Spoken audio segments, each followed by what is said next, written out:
Morning, morning, everyone. First of all, I would like to thank Mr. Daniel Caranja and Mr. Peter McPherson for inviting me to this very, very important panel, and my greetings to my colleague from the African Development Bank, obviously from Mr. Olukoya from Semyon. And it is a pleasure to be part of this panel. I'm very happy to come here and share some of the experiences that we have had in the Latin America and the Caribbean.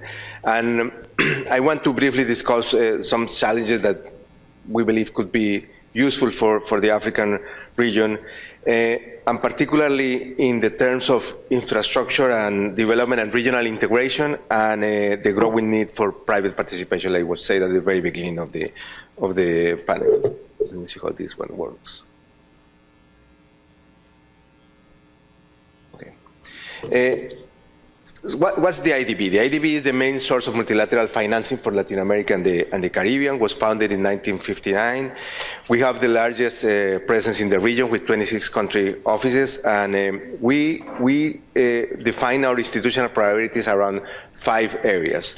Social policy for equity and productivity, which include basically the social sectors, education, fiscal sustainability, institutions and growth for growth and welfare, climate change and environment, infrastructure for competitiveness, and regional and global integration. And I want to talk a little bit about the last two ones, with the last 2 points, which I believe are more key for our conversation today. And the IDB is organized. This is trying to figure out.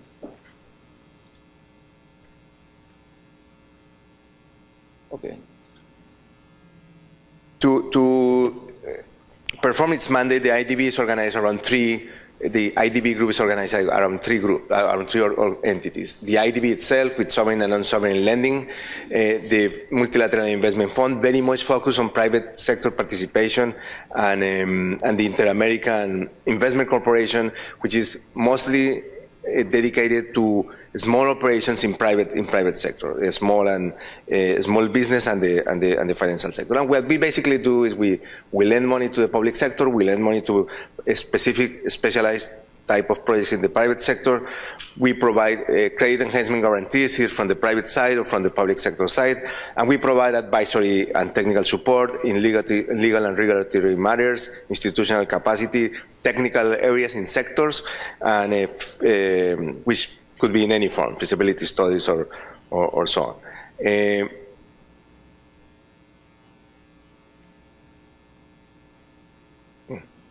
I don't know why it's not, okay, there it is.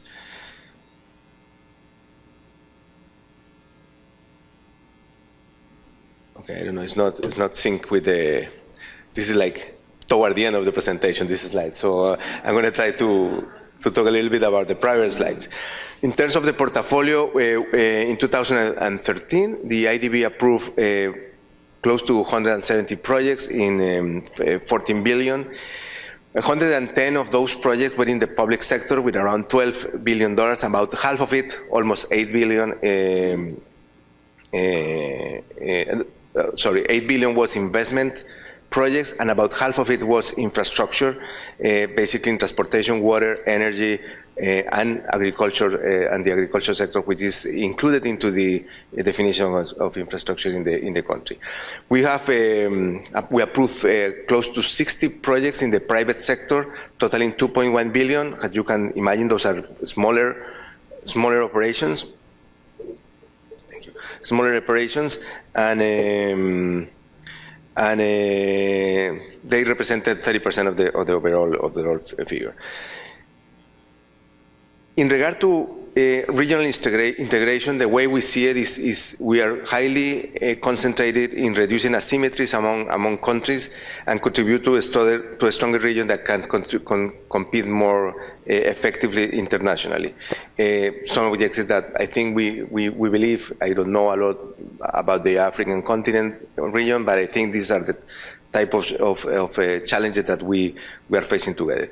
We have that vision with a very strong mandate from our governors for the last 10 years, and the bank has been working with integration initiatives that are occurring in the region. The first one is the initiative for South America infrastructure development, which is briefly called IRSA, the Mesoamerican Plan, which includes the IRSA in the South American part. The Mesoamerican Plan includes Central America plus Mexico and Colombia. And IRSA started in 2001 and as of today has completed more than 100 projects totaling 20 billion in investment, from which around 5 billion have been financed by the IDB. And the initiative currently has 170 projects with an inventory of finance to get around 70 billion. These integration initiatives are owned by the countries, and the role of the multilaterals there is to facilitate, to provide technical assistance, and to finance specific projects. The type of projects that are included there are road projects, electrification, integration, and border crossing infrastructure. Now I can get to the slide where I want to illustrate two types of projects that we are doing.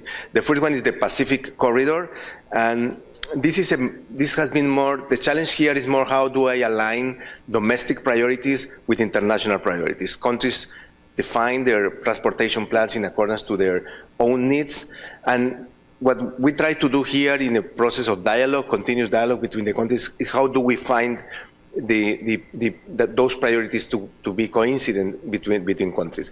And from that process, which seemed very easy, we ended up finding what is called the Pacific Corridor, which includes 7 countries from Panama to Mexico that is more than 3,000 kilometers.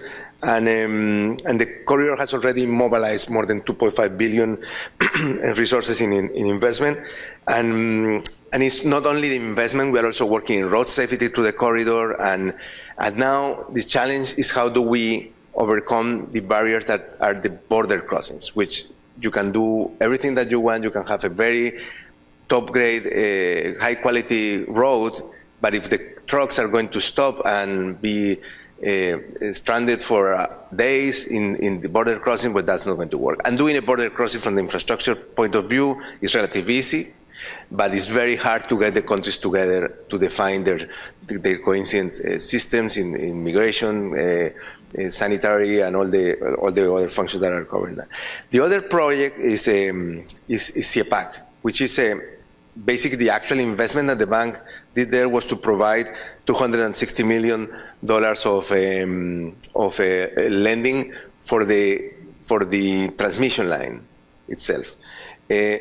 But here, it was harder than just providing the money. It was how were we able to support the region in creating a new market, because you have there countries that go from highly intervened markets in some countries to highly liberalized markets in the electric sector in other markets. So you need to find a way to get all that working together and be able to so the region had to put in place a regulatory body, an operational, and a body for administrating the transactions.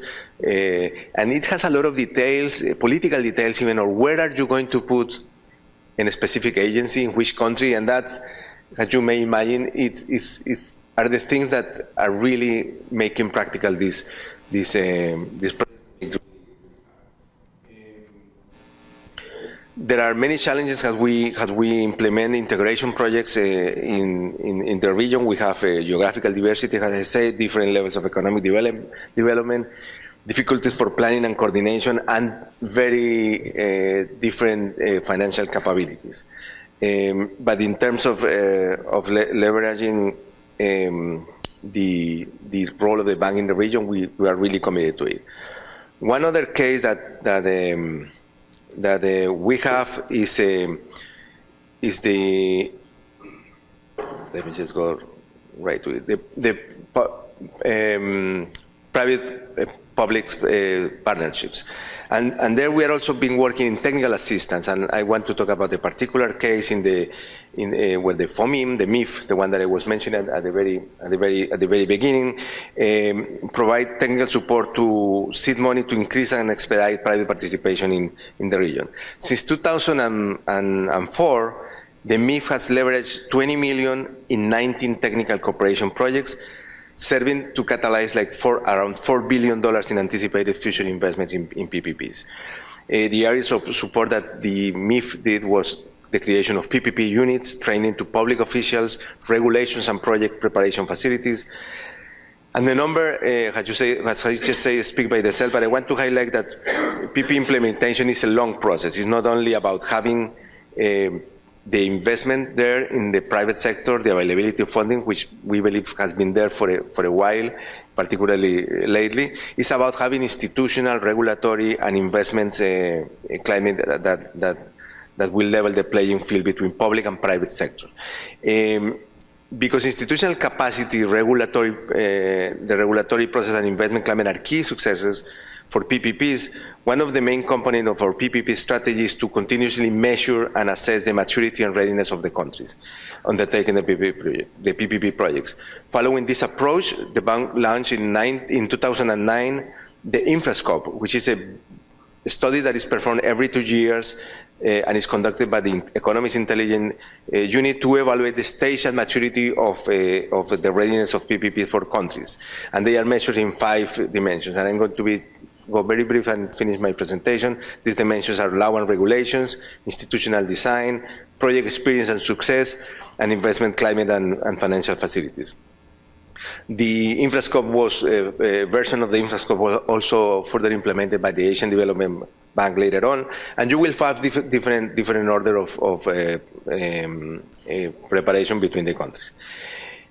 And finally, looking forward to the future, IDB will continue to support Latin America and the Caribbean in the priority sectors, as I mentioned earlier, having regional integration as one of the pillars supporting governments and one of the with funding and technical support. On top of that, IDB is ready to face challenges in our region for a need to increase productivity, foster innovation, and guarantee benefits of development as they are channeled to reduce poverty and improve the quality of life. I want to invite you at 2 p.m. today. My colleague Patricio Mancilla is going to be talking a little bit further on this topic. So